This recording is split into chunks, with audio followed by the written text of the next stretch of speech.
So, recap muna po tayo, no? So, last week po, natutunan natin na yung doktrina ng resurrection, ang mismong pag-asa, no, ng Christian faith. Napakahalaga po nung resurrection ni Jesus Christ sa ating pananampalataya, no? Kung hindi po namatay si Jesus at hindi muling buhay, pinawawalang bisa po dito yung kapangyarihan ng Diyos. No? Yung kanyang mga pangako, baliwala lahat. At yung kanyang mismong existence, kung hindi nabuhay si Jesus muli. No? Pero muling nabuhay ang ating Panginoon, kaya meron tayong pag-asa. At para makaiwas ang isang tao sa mabigat na hatol at puot ng Diyos, ay dapat pong maniwala at manampalataya sa ating Panginoong Hesus. Siya lamang po ang tanging daan. Today, alamin po natin ano ba ang greatest commandments at nasusunod ba natin ito. Kaya po ang title ng ating sermon today is Not Far from the Kingdom of God. Hindi malayo sa Kingdom of God. Satisfied na ba tayo na tayo'y malapit sa Kingdom of God o gusto natin sa loob tayo mismo ng Kingdom of God? So, ang text po natin gagaling sa Mark chapter 12 verse 28 verses 28 to 34.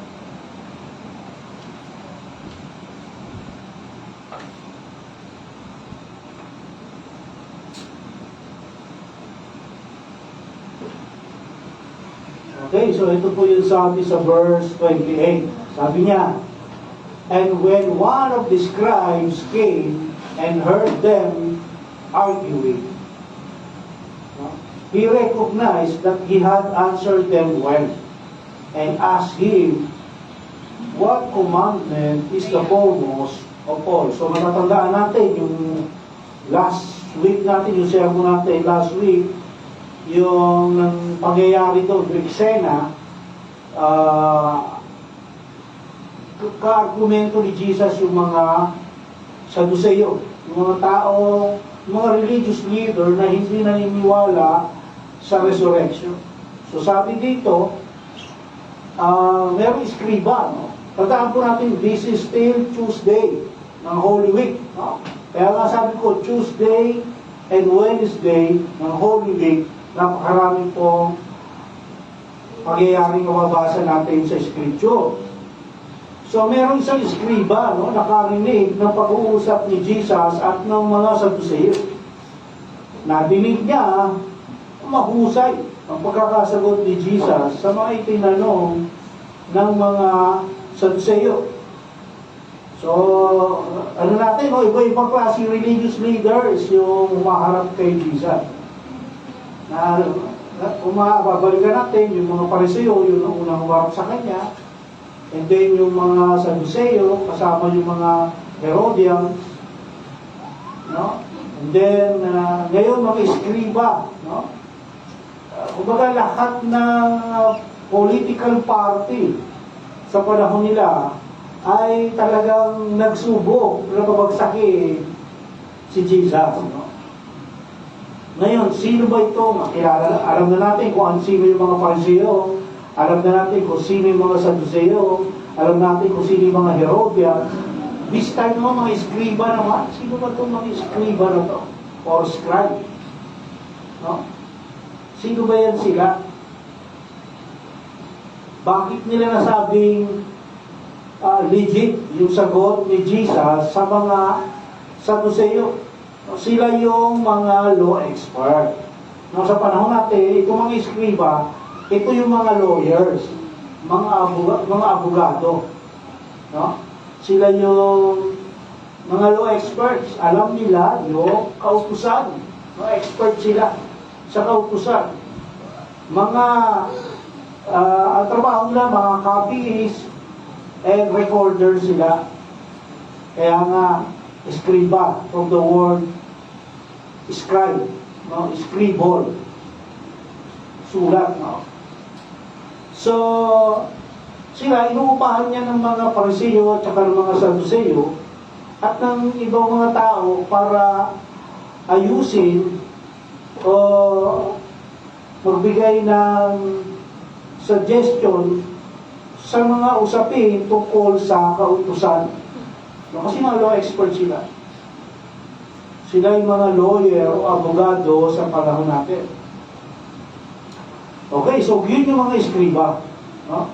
So dahil nga agree siya sa sinabi ni Jesus tungkol sa resurrection, so ibig sabihin, hindi ito nagtatrabaho sa mga Saduseo.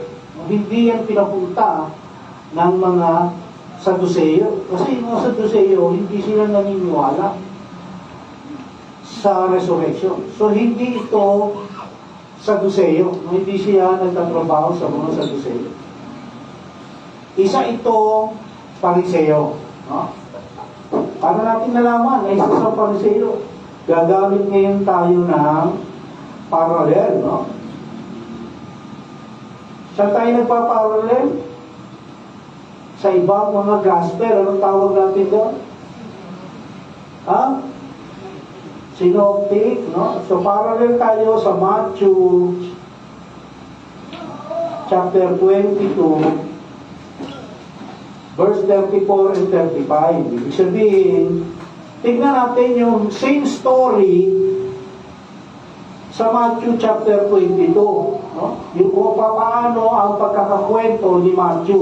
No, sabi dito, nagtipon-tipon ang mga Pariseo nang mabalitaan nila napatahimik ni Jesus ang mga Saduseo. No? Nagtipon-tipon daw. No?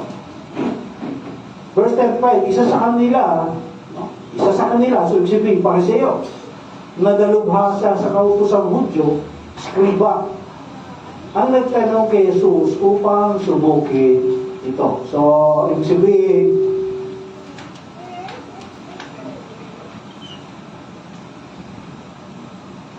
sabihin, itong skriba na ito ay isang Pariseo. So, hanga siya, no? Itong skriba na ito, hanga sa mga isinagot ni Jesus, sa mga Saduseo. Kaya sinubok niya si Jesus sa kanyang kaalaman tungkol sa law. Siyempre, kung susubukin niya si Jesus, kailangan yung sa expertise niya. No? Alam mo naman, subukin niya si Jesus ay hindi niya alam. Ay sigurado mapapahiya siya. Kailangan subukin niya si Jesus doon sa expertise niya, which is law. No? Doon siya bihasa o expert. No? So, yung kanyang tanong, no? What commandment is the foremost of all? Kung ita-translate natin sa mas malinaw na translation, mas mababaw na translation sa Tagalog, ang tanong na ito ay, alin sa mga utos ang nangingibabaw sa lahat, no? At may bisa sa buong sangkatauhan. Yun yung pinakamababaw na translation ng what commandment is the foremost of all. Siyempre, kung ito yung tanong, i-consider natin o i-consider ni Jesus yung Mosaic law, no? Or Jewish law. Okay? So, yung Jewish law or Mosaic law, mahalaga yun. No? Pinag-aaralan namin ngayon sa Galatians, tungkol dito sa law and grace. No? So, mahalaga pa rin yun, no? Yung law. No? Pero, may mga times kasi nagkakaroon ng conflict yung mga law. No? Yung dalawang law, halimbawa, minsan nagkakaroon ng conflict. Kaya doon pumapasok yung lightier o mas magaang at mas mabigat na kautusan o commandments. No, nagkakaroon ngayon ng ito mas magaan, ito mas mabigat. So ito yung susundin natin. So, nagkakaroon ng conflict kaya nga sa panahon natin ngayon, yung batas, no, minsan ganun din, no, nagkakaroon din ng conflict yung dalawang batas. Kaya nga pinag-debatihan niya sa Kongreso o sa Senado. Sa panahon nila, kapag nangyayari yun, yung mga religious leaders, nagtitipon. No? Magtitipon yan, magkukonvene, no? Magtitipon sila para pag-usapan kung alin ang greater, kung ano yung mas mabigat o mas matimbang. Nagkakaroon sila ng debate, parang dito rin, no, sa atin. Actually, yung batas na umiirol sa atin ngayon, lahat yan nag-originate sa law of God, no? Sa batas ng Diyos. So nagkakaroon sila ng debate. Lumalabas yung tanong, aling law ang nangingibabaw sa lahat, no? Kaya yun yung test na binigay ng Skriba kay Jesus. Anong law ang pinakamagbigat, ang pinakamatimbang? No? Verse 29, Jesus answered, "The foremost is, Hear, O Israel, the Lord our God is one Lord." Nung sinimula ni Jesus yung sagot niya ng, ang tawag dito, Jewish Shema. No? Jewish Shema. Ito, nire-recite ng mga Hudyo ito sa umaga at sa gabi. No? Sa umaga at sa gabi, nire-recite nila yan. Ang tawag niyan, Shema. Minsan, may kanta pa sila dyan. No? Minsan, narinig ko yung kanta na yan. Bagamat Jewish yung lyrics, no? Napakaganda talaga kasi ito ay a form of worship. Jewish Shema.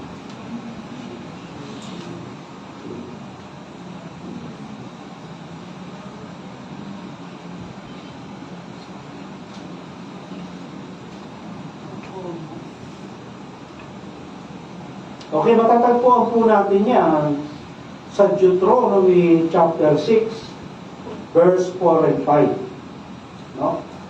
Kapag po nire-recite ng mga Hudyo yan, binubocalize nila yung kanilang pag-ibig kay Yahweh, no? Sa Diyos. And dinideclare nila yung kanilang highest duty na to love God. No? Hear, O Israel, the Lord our God is one Lord. Dinideclare nila yung kanilang highest duty na to love God ng buo nilang pagkatao.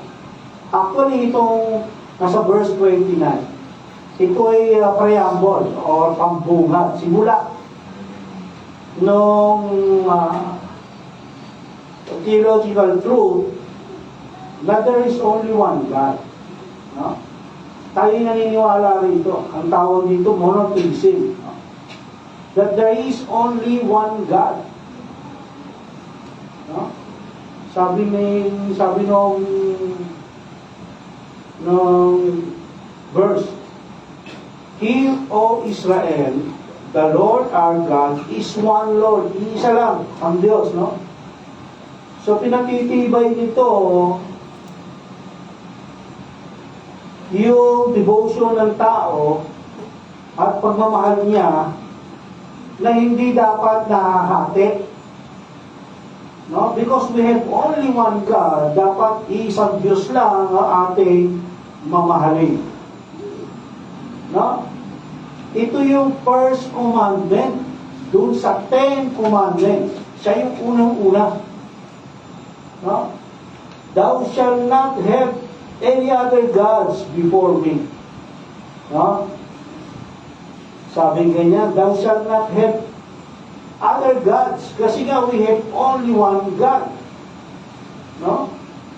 Nakakalungkot, no? Kasi, bisan, first commandment pa lang, marami na yun, hindi nakakasunod. No? Sa unang commandment pa lang. No? Kaya, makikita natin na kung gaano ka-desperate ang tao na magkaroon ng isang Savior. No? Kasi nga, first commandment pa lang, hindi na natin magawa. What more, ilan niya? Yung 10 commandments, 10. Yung total law, 630. Number 1 para, sumasablay na tayo. Kasi sa panahon natin ngayon, napakaraming Diyos-Diyosan. No? Ang daming Diyos-Diyosan ng mga tao. Sa totoo lang, no, kasi minsan unaware tayo na nagiging Diyos-Diyosan na pala natin yung sila. No? Yung mga bagay na yun. Kahit mga believer na, no? Maraming Diyos-Diyosan. Kasi kung ano ang ipalit natin at i-prioritize maliban sa Diyos, Diyos-Diyosan yan. Idol yan. Di ba? Ang dami. Inuna mo yung trabaho kaysa sa Diyos, idol mo yung trabaho. Inuna mo yung pag-aaral kaysa sa Diyos, idol mo yung pag-aaral. Inuna mo yung lakwatsa bago ang Diyos, idol mo yung lakwatsa. No? Inuna mo yung pasyal, no? O yung panood ng sine, idol mo yung sine. Lahat ng ipalit natin sa Diyos, idol yun. So, commandment number 1, supply ka na kagad. No?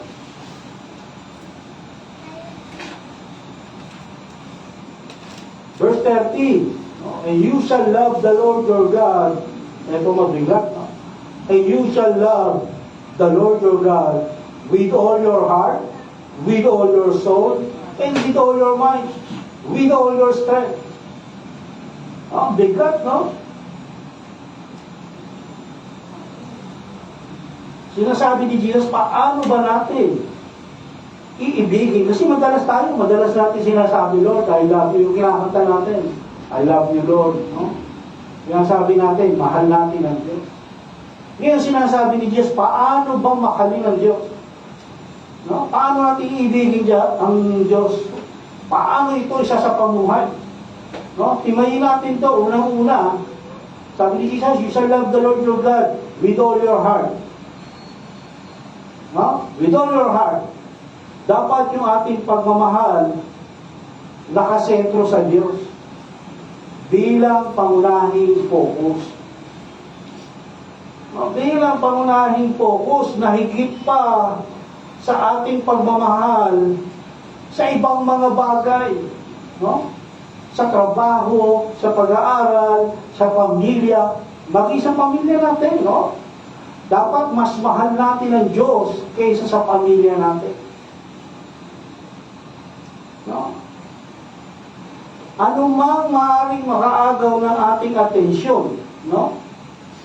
Dapat mas mahal natin ang Diyos. Dapat ang Diyos ang pangunahin. Laging una ang Diyos. Yun ang ibig sabihin ng with all your heart. Nakakalungkot yan. Parang nakakasunod ba tayo rito? Nagagawa ba natin na unahin ng Diyos? No? Kaya kung minsan sinasabi ng Lord, yung pagsampun sa akin, lip lang yan, lip service. Lumalabas sa bibig nyo, pero hindi galing sa puso yan. No? Kaya sinasabi na Lord, pag sumasamba tayo, natatawa lang ang Lord sa atin. Kanta kayo ng kanta niya, salita kayo ng salita ng ganyan. Hindi nyo naman ginagawa yan. No? Ano yung susunod? With all your heart, no? So with all your heart pa lang, sablay na tayo. With all your soul. No? With all your soul. Ang ibig sabihin, sa pamamagitan ng ating buhay, sa pamamagitan ng ating pagsamba, sa pamamagitan ng ating pamumuhay, dapat ituring natin ang Diyos ang sentro, ang focus ng ating pagkatao. Ang Diyos ang focus, ang sentro. Yung pagsamba, hindi pwedeng ibigay sa iba. No? Sa Diyos lang. Sa Diyos lang na uukol yung pagsamba. No, sabi niya, huwag kayong luluhod. No? Huwag kayong sasamba sa Diyos-Diyosan. Kaya problema nga, dami natin sinasamba, no? Yung mga, ano natin, no? Yung mga, sa school, yung mga teacher natin, sinasamba natin yan. Hindi natin alam. Pero sinasamba natin kasi mas malaki yung takot natin sa teacher kaysa sa Diyos. Sa trabaho, mas sinasamba natin yung ating mga boss kaysa sa Diyos. Kasi mas malaki yung takot natin sa mga boss natin kaysa sa Diyos. No? So, with all your soul, sablay na naman tayo. No? Pangatlo, with all your mind. No? Yung mga isipan natin, kalooban, bilang believers, dapat nakabatay sa panibagong pag-iisip natin. Dapat bago na yung iisip natin. Dapat yung ating isipan at pangunawa nakasentro sa salita ng Diyos.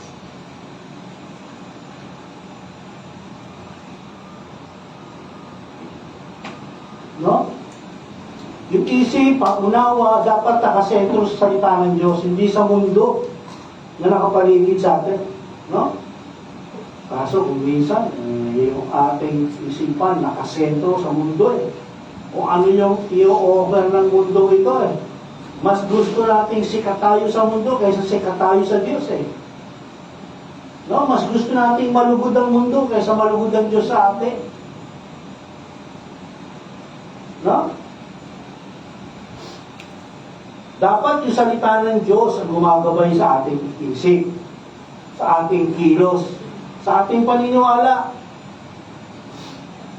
No? Dapat manatili tayo sa salita ng Diyos. Kaso hindi. No? Kung minsan, yung gumagabay sa ating isip ay yung ating hangarin na gusto ko yumaman, gusto ko sumikat, yun ang nagiging gabay ng ating isipan. Hindi ang salita ng Diyos. No? Kaya sablay na naman tayo with all your mind. Sablay na naman. Sablay na naman tayo dyan. Pang-apat, with all your strength. No? Yung ating kakayahan gamitin, yung karunungan, kaalaman, at lakas natin.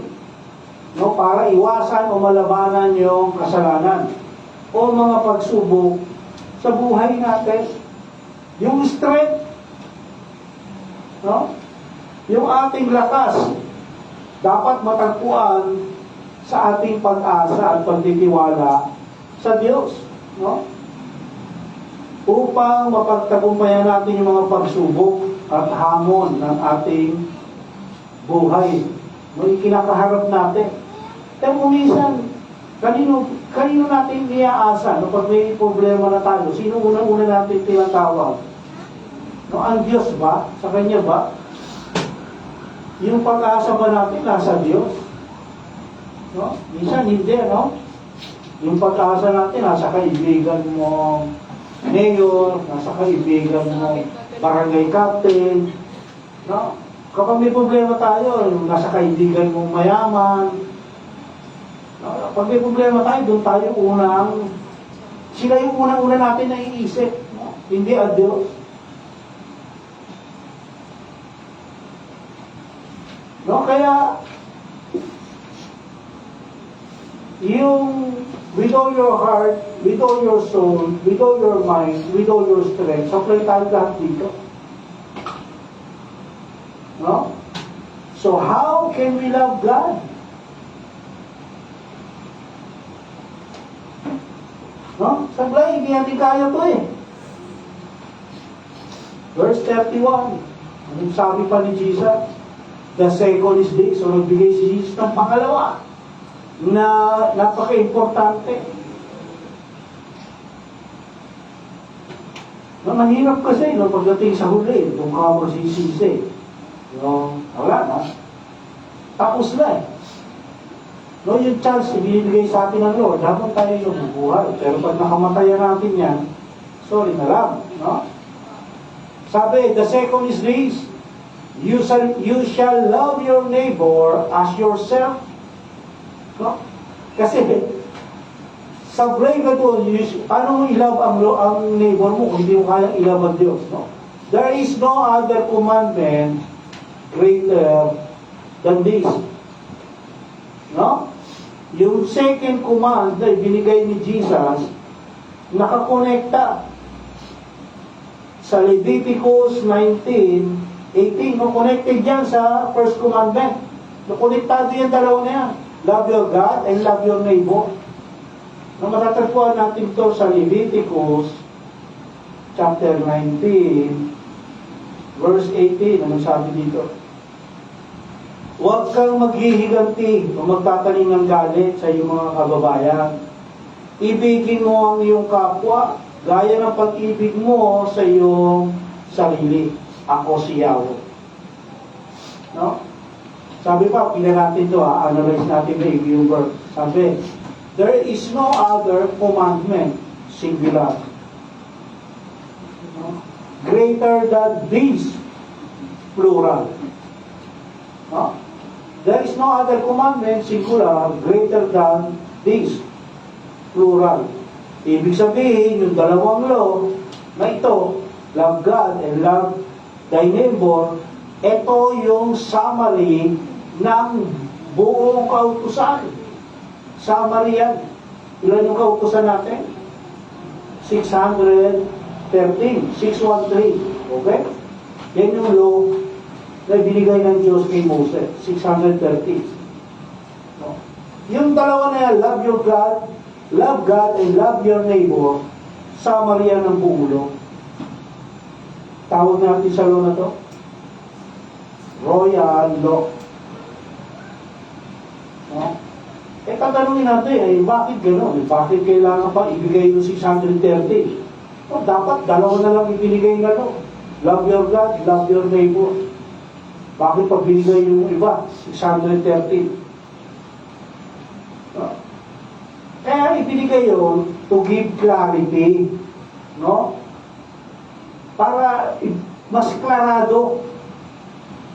No? At to reveal a greater problem. Ano yung greater problem na dapat i-reveal? Yung failure ng tao to obey and truly love God. No, pinakikita ng Diyos so sa 630 na yun, yung kahinaan ng tao to obey God. So, kanina, 4 lang yung tinignan natin.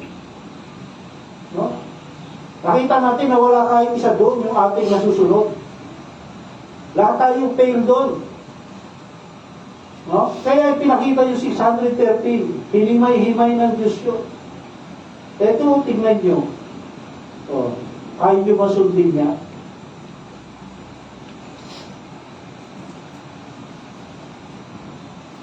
No, yung tao, merong, ito yung pinag-usapan namin nung last Wednesday, merong ethical at moral na problema. No? Kaya nabibigo ang tao na ibigin ng Diyos. May problema tayo, ethical and moral. No? Kaya kailangan merong tumupad sa pamantayang yon.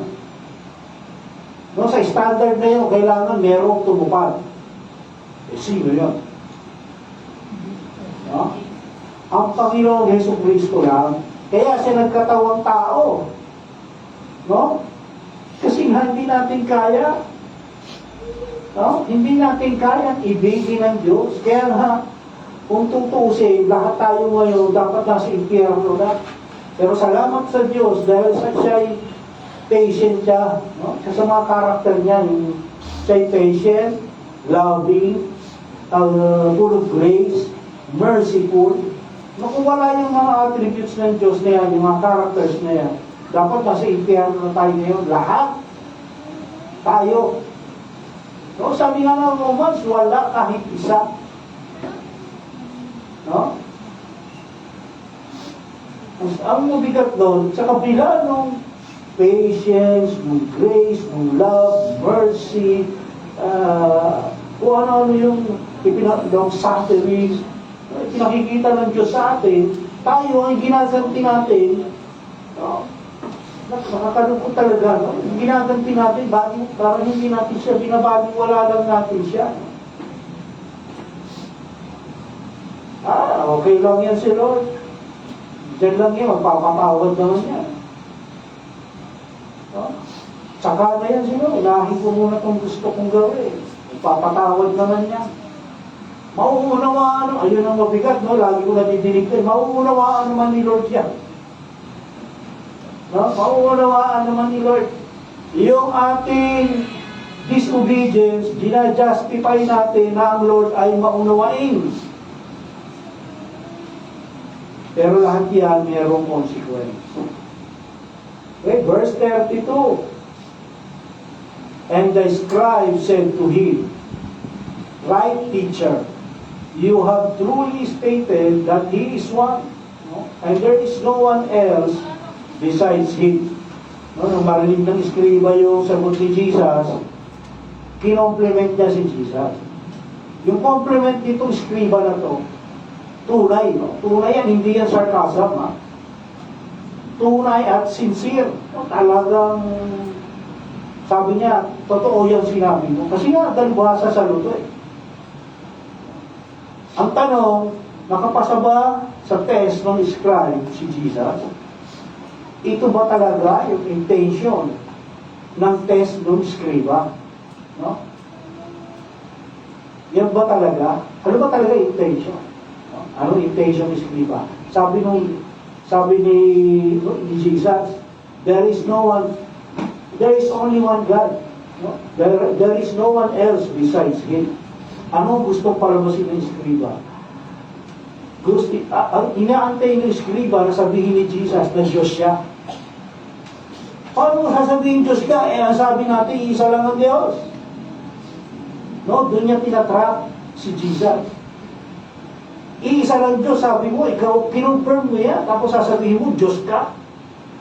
Hindi lang isa yung Diyos. Yan ang iba sa mga sinasabi sa atin, no? Nung mga ibang relihiyon na hindi naniniwalang Diyos si Jesus, no? Yan ang sinasabi nila, isa lang Diyos, there is only one God. Bakit sasabihin mo Diyos si Jesus? Bakit sasabihin nyo yung Holy Spirit Diyos? Sabi ni Scripture, there is only one God.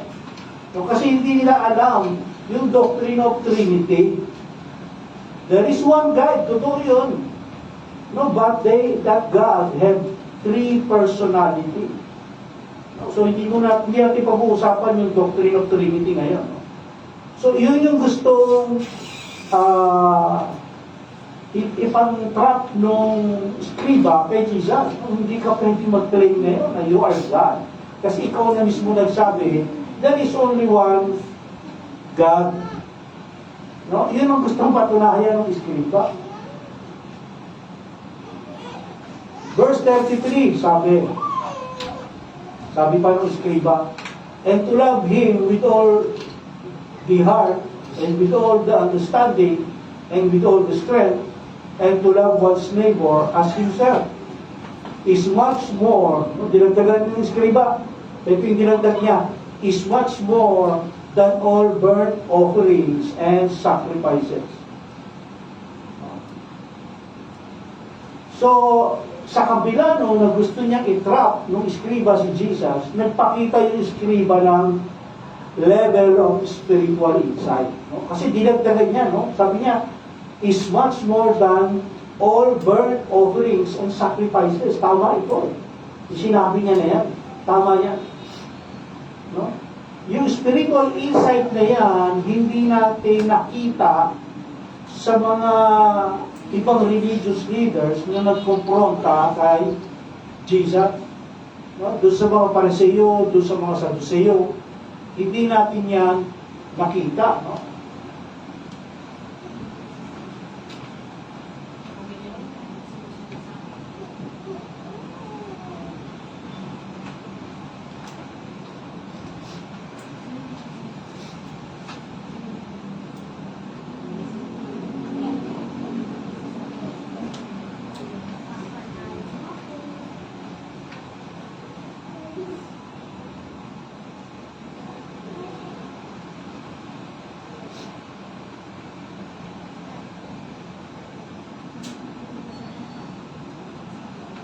Okay, so hindi yun nakita doon sa mga ibang religious leaders na kumumpronta kay Jesus. No?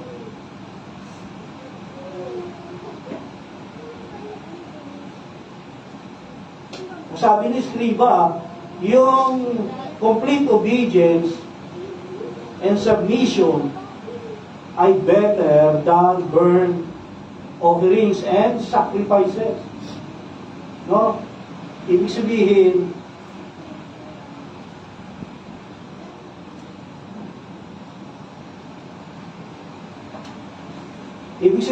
yung law, no, yung obedience sa law, ay yung obedience and submission sa Diyos ay better than obeying the law. No? Mas mahalaga yung pagsunod. No? Alam mo nga yung law. Kung hindi ka naman nasunod. No?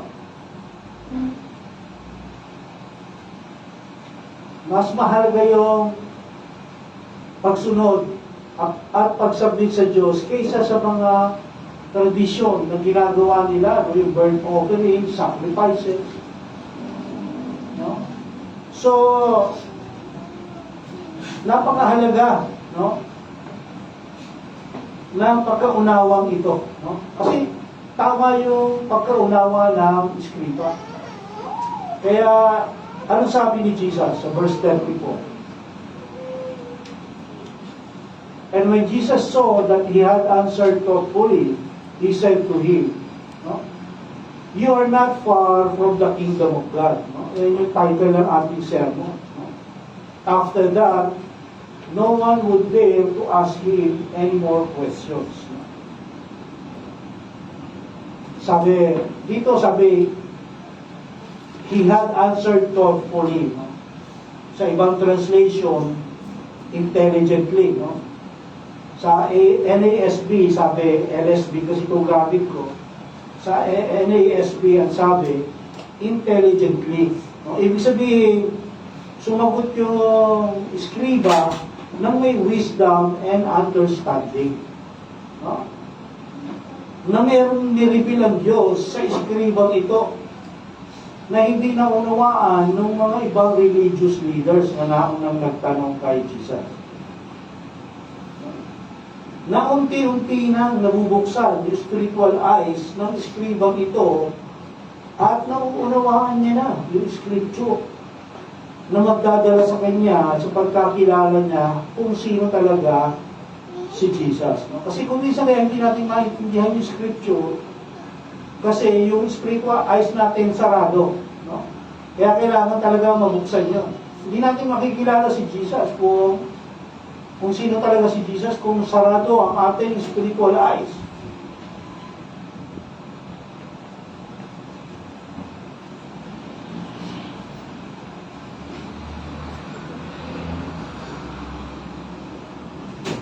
So sinasabi ng Diyos na upang ibigin at sundin siya ng tao,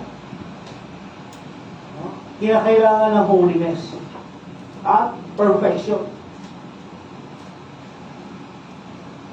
At yung standard na yan ay hindi matatagpuan kahit kanino. Walang tao ang perfecto. No? Matatagpuan lamang yan kay Jesus. Sa ating Panginoong Jesucristo. Kaya nga siya nagkatawang tao. Kasi kailangan ng sacrifice. Kasi nga walang tao ang kayang mag-obey at mag-submit sa Diyos perfectly. Kung meron, hindi na magkakatawang tao si Jesus. Kaya yun naman pala. Bakit pa ako magkakatawang tao? No, sinasabi ni Jesus sa Eskriba, na within reach lang. You are not far from the kingdom of God. Within reach lang ang salvation sa Kanya. Doon sa Eskriba, sinasabi ni Jesus, within reach lang ang salvation sa Kanya. No, kasi nakatayo na sa harapan mo yung tagapagligtas na kailangan ng tao. Yun ang gustong sabihin ni Jesus dito, na you are not far from the kingdom of God. Nasa harapan mo na yung tagapagligtas. Ang dapat mo lang gawin, no? Yung Eskriba, ang dapat niya lang gawin, maniwala at magtiwala kay Jesus. Tayo ganun din, no? Yun lang ang dapat natin gawin. No, kasi hindi natin kaya ibigin ng Diyos at ibigin ng ating kapwa perfectly. Maaaring dun sa pag-ibig sa Diyos, apat yung inano natin kanina, maaaring isa doon, magawa natin, pero hindi perfectly. Kaya kailangan nating maniwala at magtiwala kay Jesus. Pero hindi ibig sabihin nun na i-disregard na natin yung ating duty to love God. Tinanggap ko na si Jesus, nagtiwala na ako kay Jesus, ako'y naniwala na kay Jesus, sapat na yun. Bahala na si Jesus din sa pag-ibig sa Diyos. Gagawin ko na kung ano yung gusto kong gawin kasi tinanggap ko na si Jesus. Hindi ganun yun. No? Hindi ganun. Kailangan natin mag-effort pa rin. No? Gawin pa rin natin. Kaya sabi ko, mahalaga pa rin yung kautusan. No? Kailangan yun ang gagabay sa atin to do what is moral, what is ethical, and what is right to God. Yun yung ating instruction manual. Ano ba ang gusto ng Lord? Ito, love your God with all your heart, with all your soul, with all your mind, with all your strength. Eh kung hindi natin yung gagawin, hayaan lang natin, may problema tayo. Baka hindi talaga tayo naligtas. Baka hindi talaga tayo naligtas. Kailangan natin sundin yun. No? Ang purpose natin, kaya tayo nilikha ng Diyos to be Christ-like, dapat papunta tayo doon. No? Papunta tayo to be Christ-like. Hindi patras. No? Maniwala kayo sa akin. Lahat ng ginagawa natin, merong consequence.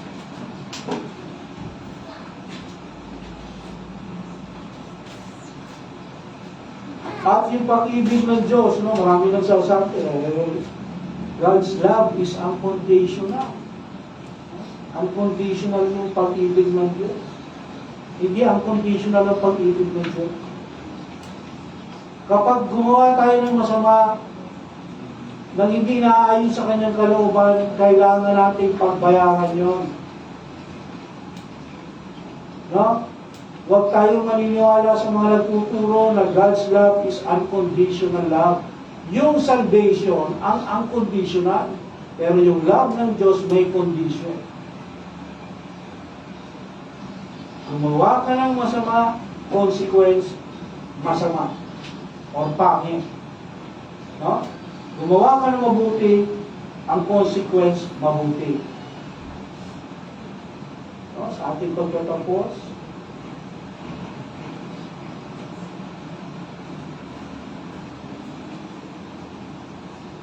okay, sabi, only Jesus can meet the holy, ethical, and moral standard by which God deems acceptable to stand righteous before Him. Hanging si Jesus lamang ang makakatugon sa banal na pamantayang ethical at moral na itinuturing ng Diyos na katanggap-tanggap upang makatayong matuwid sa Kanyang harapan. So, kaya nga, kapag tayo ay lumalapit sa Diyos, no, hindi po pwedeng tayo mismo lang ang lalapit. No, kailangan kaya nga si Jesus ay ating intercessor, tagapamagitan.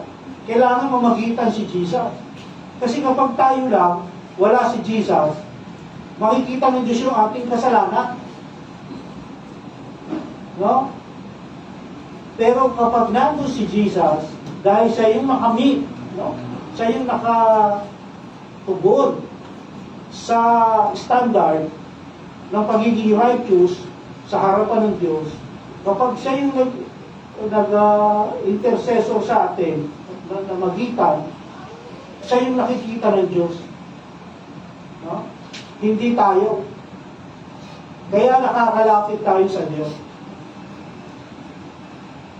No, kasi patuloy tayo nagkakasala, araw-araw. At dahil sa sin, hindi tayo pwedeng humarap sa Diyos. Kundi mamamatay tayo. Kaya si Jesus yung ating tagapamagitan. Kaya nga, yung pag-ibig ng Diyos, ipinakita niya sa pamamagitan ni Jesus. No? Sa pamamagitan ni Jesus. Dahil namatay si Jesus para sa atin. No? Isipin niyo yun. No? Ang problema kasi sa ating mga tao, iniisip lang natin yung kamatayan ni Jesus tuwing Holy Week. Pagkatapos ng Holy Week, hindi na natin naaalala na si Jesus namatay para sa ating mga kasalanan. No, yung pagkapanganak ni Jesus, nagkatawang tao siya. Yung pagkakatawang tao ni Jesus, naaalala lang natin pagka-araw ng Pasko. No, pagka pumasok na yung bagong taon, wala na. Hindi na natin naaalala yun. Nagkatawang tao si Jesus. Dapat araw-araw natin aalalahanin yun. No? Dahil sa kamatayan ni Jesus, nagkaroon tayo ng kaligtasan. No, lahat. Hindi lahat ng tao. Okay, yan ang maling itinuturo ng iba. No, na yung kamatayan ni Jesus ay salvation for all. Hindi. No, universalism. Mali yun. Yung kamatayan ni Jesus ay para lang sa mga taong naniwala at sumampalataya sa Kanya. Hindi sa lahat. Kasi kung para sa lahat yung kamatayan ni Jesus, hindi na ako magtatayo rito. Wala ako sa bahay, tutulog na lang ako. No? Pero yung kamatayan ni Jesus, para lang sa mga sumampalataya at naniwala sa Kanya. No? At yung kaligtasan yun, hindi yun natin makukuha, makakamit, matatamo sa pamamagitan ng ating mga gawa o pagsunod sa law. No? Kasi, in order to be saved, dapat masunod mo yung 613 na yun perfectly. You break one, you break all. Yun ang sabi ng Scripture. Meron ba makakasunod mo? Ganina, tinignan natin, ina-analyze natin. Commandment number 1 pa, sablay na tayong lahat. No? Kaya nga, hindi natin matatamo sa ating pagsunod sa law. No? Hindi natin makikita yan sa finish work lang ng ating Panginoong Jesucristo. Kasi yung ginawa niya, sapat yun. No? Hindi na kailangan ng iba pang gawa. No? Yung mga nagpipingitation pag-araw ng Holy Week, hindi kalokohan yun. No? Kasi yung ginawa ni Jesus, sapat yun. Nasatisfy ang Diyos sa ginawang sacrifice ni Jesus. Kaya hindi na natin kailangan ulitin yun o hindi natin kailangan manangan sa law para maligtas sapagkat iniligtas tayo ng ating Panginoong Jesucristo. Okay?